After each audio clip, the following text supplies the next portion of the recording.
लोगों के हाथ में रहता है और अगर रहा आगे भी तो हमें आगे बढ़ने में दिक्कत होती है।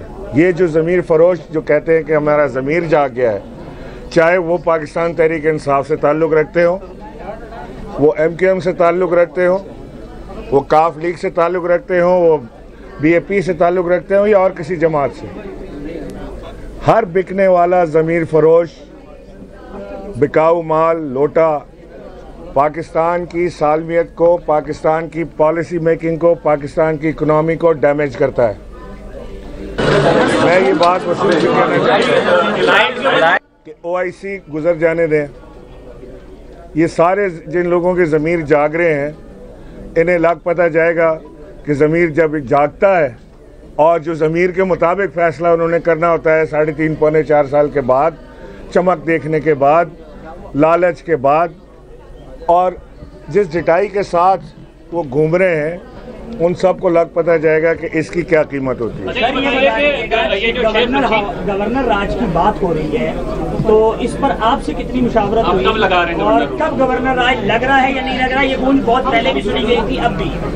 देखें, वज़ीर आज़म के पास सारे ऑप्शंस मौजूद हैं।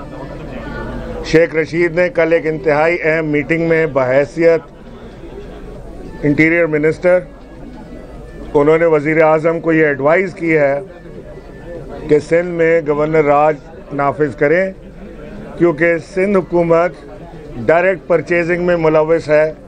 सिंध हाउस इस्लामाबाद में जो कार्रवाई हो रही है उसमें डायरेक्टली इन्वॉल्व है। टीवी पर बैठ के कह रहे हैं कि हम हॉर्स ट्रेडिंग कर रहे हैं और हमारी इलेक्शन कमीशन एक्शन नहीं ले रही। क्या इस मुल्क की यही किस्मत है कि इसी तरह से मामलात चल रहे हैं? हमारे सबके सामने की बात हो रही है, हम देख रहे हैं इसको। तो सारे ऑप्शंस मौजूद हैं। आपके सवाल का डायरेक्ट जवाब ये दे रहा हूँ कि वज़ीर आज़म के पास सारे ऑप्शन मौजूद हैं, बशमूल गवर्नर राज के। जैसे वज़ीर आज़म चाहेंगे वैसा हो जाएगा। अच्छा सर, एक चीज़ और भी बता दें कि इस्लामाबाद में ये भी बात गर्दिश कर रही है कि अगर इनका अदम एतमाद से पहले असम्बलियाँ तोड़ी भी जा सकती हैं। Is it true? ऐसी कोई बात है, ऑप्शन मौजूद है वज़ीर आज़म के पास या नहीं?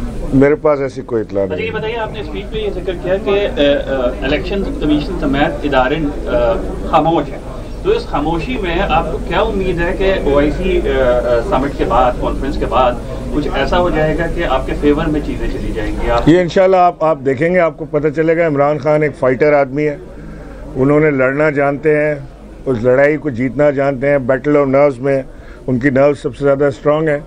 मुझे अल्लाह की ज़ात पे उम्मीद है और मुझे भरोसा है कि मेरा कप्तान इंशाल्लाह will come out a winner again. कल आप आमिर लियाकत हुसैन के पास गए, मना लिया, वो आपके साथ खड़े हैं आपकी सफों में? जी, आमिर लियाकत हुसैन हमारे साथ खड़े हैं। अच्छा, ये बताएं लास्ट क्वेश्चन के इस हवाले से जो परचेज हो रही है सेनेट इलेक्शन में, और इसके अलावा जो आपके साबिक साथी थे तरीन साहब, उनके ऊपर भी ये रहा है कि वो खरीदते रहे लोगों को। अब लोग बहुत वाइडली ये कह रहे हैं कि अब जब आपके साथ हो रहे हैं तो PTI को तकलीफ हो रही है। लेकिन जब गवर्नमेंट फॉर्म हो रही थी ना, तो जो आप जिसकी तरफ इशारा कर रहे हैं वो आज़ाद उम्मीदवार थे जो जीत कर आए थे।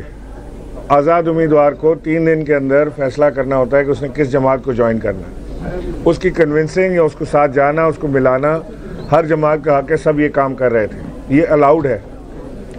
एक शख्स जो कि तहरीक इंसाफ के प्लेटफॉर्म से जीत के आए, तहरीक इंसाफ के टिकट पर जीत के आए, खुद जब इलेक्शन लड़ रहे थे तो 20,000 वोट लेके हारते थे पीपल्स पार्टी से। वही शख्स जब तहरीक इंसाफ से इलेक्शन लड़े हैं, वही शख्स 76,000 वोट लेकर इलेक्शन जीत गए हैं।